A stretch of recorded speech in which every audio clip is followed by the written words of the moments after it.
Hello, my name is Zaire, and I'm here to talk about sexual harassment. Most people believe that they know what sexual harassment is, but it's something deeper and more complicated than what it actually seems like.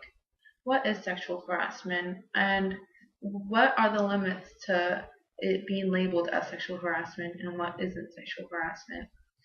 And what different types of sexual harassment exist? Many people don't think that there's um, different uh, levels of sexual harassment and different types of sexual harassment, but there are actually many types, and you'll be pretty surprised to how many they actually are. So, according to EOC, what's sexual harassment? For them, it's unwelcome sexual advances, requests for sexual favors, and other verbal or physical conduct of sexual nature.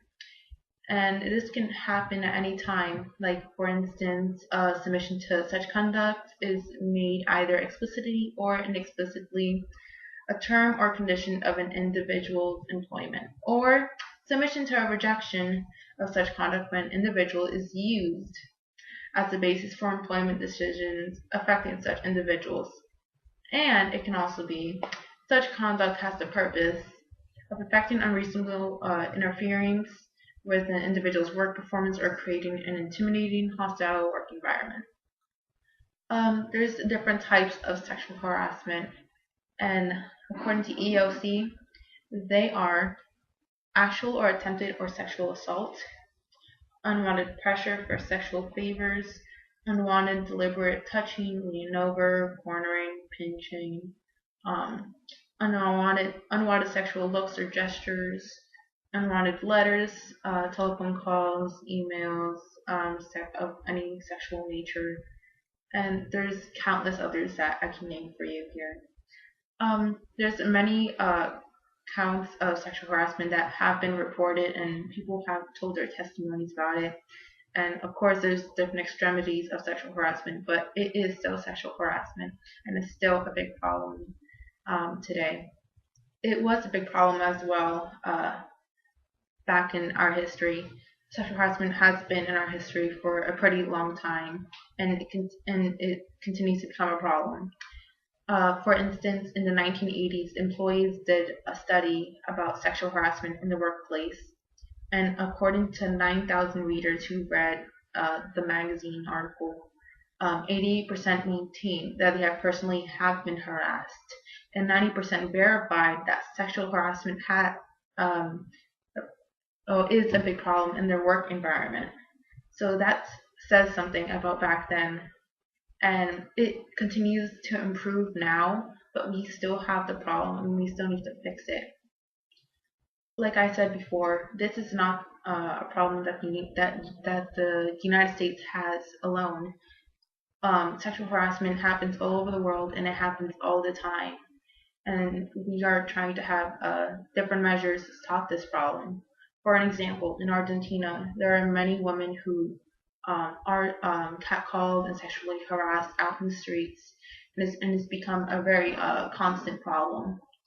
According to The Economist, it says in Argentina, cities, piropos, or catcalls are as common as the sound as a honk and sirens. Of course, there's different amounts of sexual harassment depending where you go or where you're from.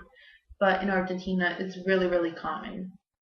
It can be anything from like a pop up, a kiss from a lorry driver, or a menacing as a shout of "Oh God, I gotta have my hands on you." Um, some men think that they're compliments, and people think that it's not sexual harassment, that they're just complimenting, but really it is sexual harassment. There's other counts of sexual harassment, like for example, one on BuzzFeed, and this is different because it's not by how this person looks, but it's who they are. They said, I got fired from a retail job because I'm a lesbian and wouldn't sleep with my male boss. So that's actually two different things. That's because of her gender and because she wouldn't sleep with her boss, so rejecting a sexual advance. So of course, this happens all the time, and there's many counts that go untold, which is really really sad. Different other types of sexual harassment can be unwanted pressure for dates, unwanted sexual teasing, jokes, remarks, or questions. Um, this has become a big problem in the United States and across the country, and we need to put a stop to it as soon as possible, because if we don't, then we'll just continue to be facing these problems. And there are laws that try to protect individuals, like especially in the workforce, from sexual harassment, but it still continues, and we need to do something about it as soon as possible.